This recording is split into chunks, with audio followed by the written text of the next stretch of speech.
तरी तू इथून निघून जा. नको राहूस या लोकांमध्ये जे तुला हडळ म्हण. मलाही कळत नाही, माझ्या समोर सगळ्या गोष्टी घडतायत म्हणून नाकारताही येत नाही. काय करू कळत नाही, कोणाशी बोलू. मी स्वतःच भटकलो. तू परत जा श्रेयस. माझ्यामुळे तुला हे सगळं सहन करावं लागतं. आजोबा मला न विचारता आपले संबंध तोडायचा विचार करतात.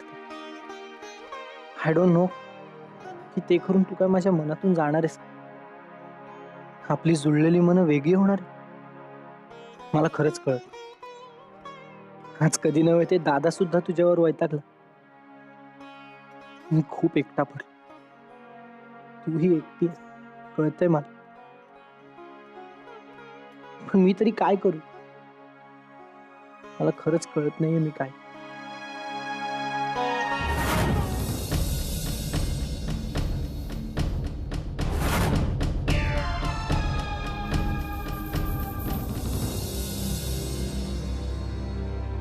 अनिकेत, असं कसं बोलू शकतोस रे तू? तुला खरंच वाटतं मी निघून जावं? की की की तुझ्याच्यानं माझी ही अवस्था बघवत नाहीये म्हणून म्हणून म्हणतोस तू हे? तुला नेमकं काय वाटतंय माझ्याबद्दल? तुलाही जर इतरांसारखंच वाटत असेल ना तर तर माझ्या असण्याला काही काही अर्थ नाहीये. मी तुझ्यापासून गोष्टी लपवल्या ही आणि फक्त हीच चूक झालीये माझी. पण घरात ज्या विचित्र घटना घडतात त्यासाठी मी कशी काय जबाबदार आहे? मला माहित नाही मी सगळ्यांना कसं पटवून देणार. Niketa, so sorry. माझ्यामुळे तुला सगळ्यांसमोर मान मेहनत खाली घालावी लागते. नंदिनी वहिनींच्या मिसकॅरेजला पण मीच कारण बनले हे माझं दुर्दैव. तर तूही म्हणतोयस की मी निघून जावं. पण मी निघून जाणं हा खरंच पर्याय आहे का? नाही, मला अनिकेत नाही जायचं.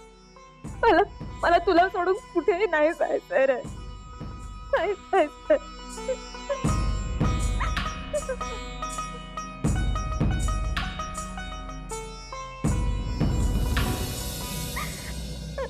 धाकल्या वहिनी सर,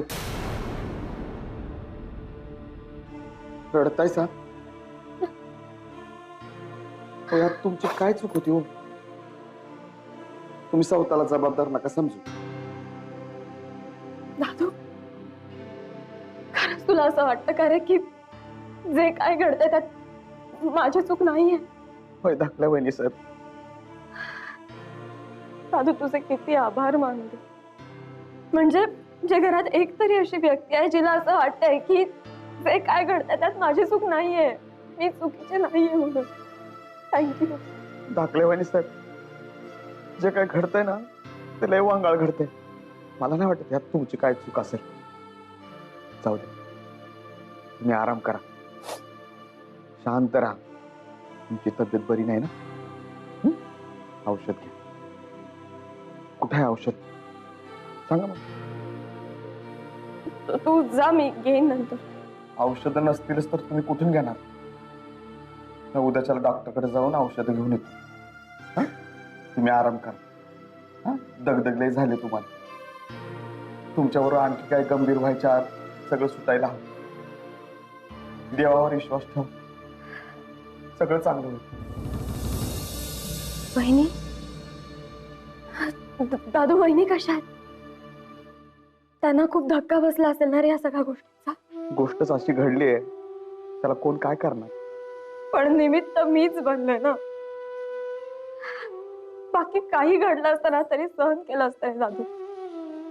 पण वहिनी पडायला नको होत्या. त्यासाठी मी स्वतःला कधीच नाही माफ करू शकणार आहे आयुष्यात. काय घडलं त्याच्यात? नाही धाकल्या वहिनी साहेब, आपल्या हातात काहीच नसते. आपण एवढे मोठे नसतो की आपण काय घडवू शकतो. जे काय करायचं ना सगळं तो करतो. आपण फक्त निमित्त असतो. पण मग देवानं माझ्या नशिबात असं का लिहिलं? माझ्यामुळे इतरांना त्रास होईल असं का लिहिलं माझ्या नशिबात ते?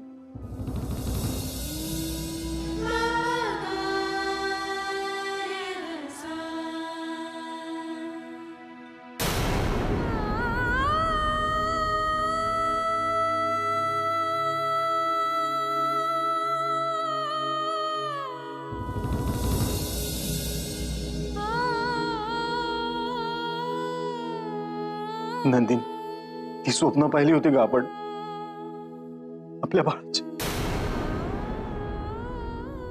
एका क्षणात सगळ्या स्वप्नांचा चक्का चूर झाला.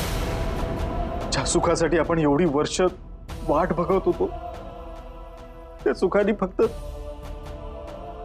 एक झलक दाखवली आणि हे सगळं झाल्यापासून मला काहीही सुचत नाही अगं. सारखे तेच विचार डोक्यात येत आहेत.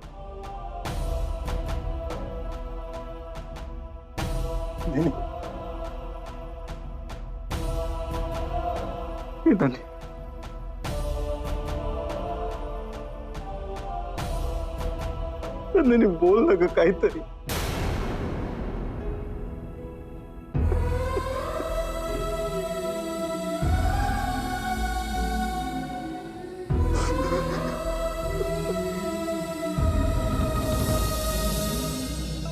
ऋषिकेशचं बाळ इतकं अल्पवयशी निघालं. आनंद काही क्षणात संपला. सोन्यासारखी सून तिचा पार दगड होऊन गेला. तिच्याच भक्तीमध्ये देवानं असा अन्याय का करावा? नाही, जिच्यामुळे या सगळ्या घटना घडतायत तिला या घरामध्ये आणलं हीच आमची चूक झाली. लग्नाच्या वेळेस अवधूतनं शंका व्यक्त केली होती, पण आम्ही दुर्लक्ष केलं. चूक कोणाची का असेना, बिचाऱ्या नंदिनीवरती आघात झाला. आघात कसला? वज्राघात झाला.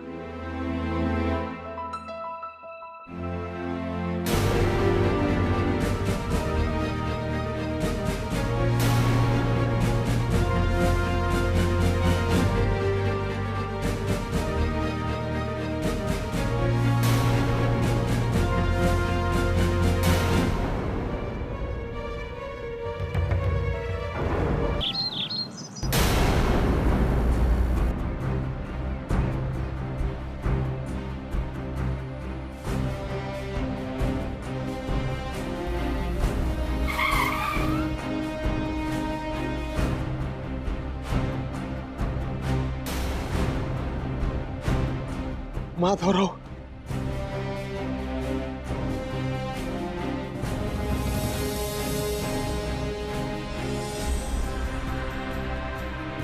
नमस्कार वहिनी. श्रेयसी कुठे, कशी आहे ती? ती ठीक नाहीये. आत्ताच्या आता तुम्ही त्यांच्या घरी जाऊन तिला बाहेर काढा. तिची अवस्था लय वाईट आहे हो. मला वाटलं हे असंच होणार म्हणून तिला आपल्या बरोबर नेत होतो, पण तिचा हट्ट नडलाय. आणि अण्णासाहेब काय काय बोलत होते. अण्णासाहेब म्हणत होते हिला तिच्या आई बरोबरच का नाही जाळून टाकली, का वाढवली तिला. हे असं बोलायची हिंमत झाली ह्या माणसाची. आणि हा तिचा हात बांधून ठेवला होता. का? प्लास्टर वगैरे घातलंय का? नाही ते काही मला माहिती नाही, पण तिचा उजवा हात बांधून ठेवला होता त्यांनी. नाही हे यांचंच काम असणार, हे शिक्षा वगैरे असणार. ती ही असली फालतू कामं हेच लोक करू शकतात. नाही वातावरण लय तापलंय, काहीतरी विपरीत घडलंय घरात. Oh my God. उद्या या जगात सुनामी आली ना तर त्याला सुद्धा श्रेयसीच जबाबदार असणार आहे यांच्या दृष्टीने. हे असले विचार आहेत त्यांचे. विरू तू जा, आम्ही निघतो तिथे. नाही आता जाऊ नका. तुम्ही जर गेलात ना तर लय गडबड होईल. अरे की जे काय व्हायचं ते होऊन दे रे. पण नाही मी सहन करणार. शिकार भोगले माझ्या पोरीने. I want to stop this right now. काळजी करू नको. चल.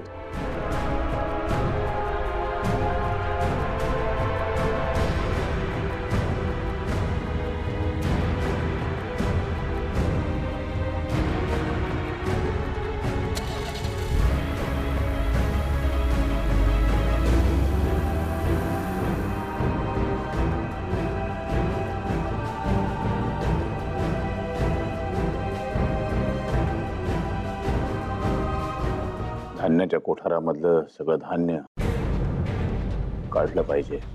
ठीक आहे, मी बघ. चहा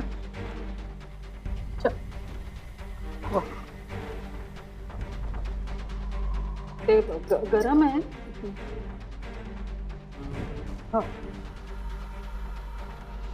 आजोबा बोलाल. हा, बेस. हे पेपर्स तुझ्या आणि श्रेयसीच्या घटस्फोटातले पेपर्स.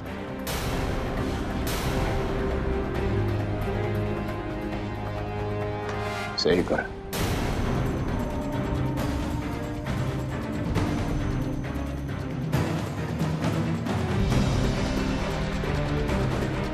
अनिकेत, सह्या कर.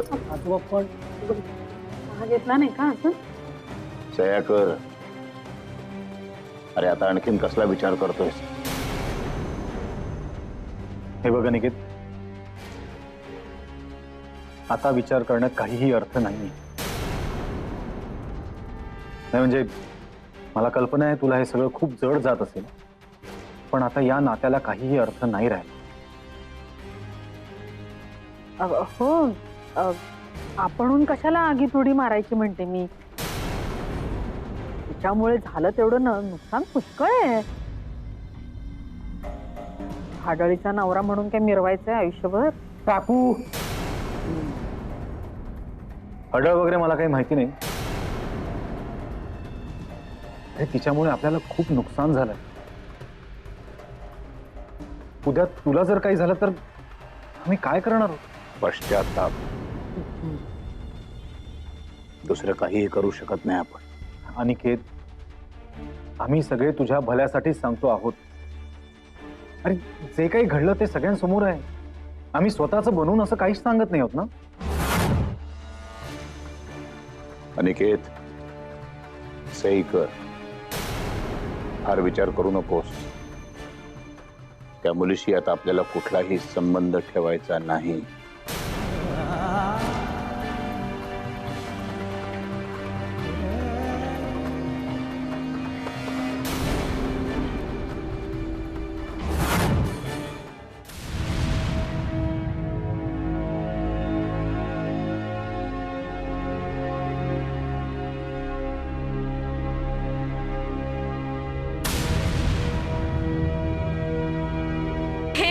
दिस इज सो क्यूट. आवडलं? खूप. यू नो वॉट, हे माझं लक आहे. This is very lucky for me. जेव्हापासून मी हे गिफ्ट घेतले ना, तेव्हापासून माझ्या आयुष्यात सगळं चांगलं होत गेलंय. अगं मी हे गिफ्ट घेतलं आणि त्याच्या बरोबर 7 दिवसात तू मला भेटलीस.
पण आधी मित्रमैत्रीण झालो, मग प्रेमात पडलो आणि आता नवरा बायको.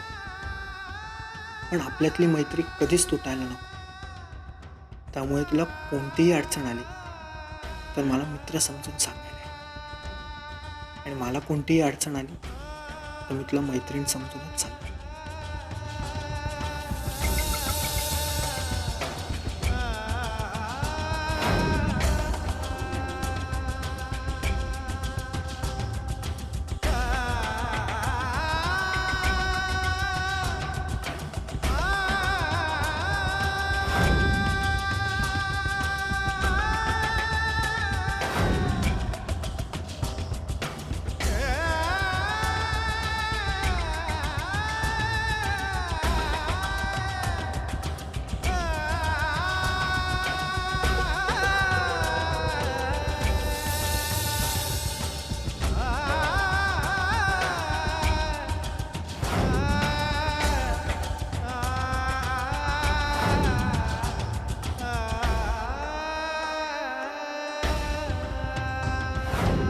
ही आपल्या प्रेमाची, आपल्या विश्वासाची ज्योत आहे.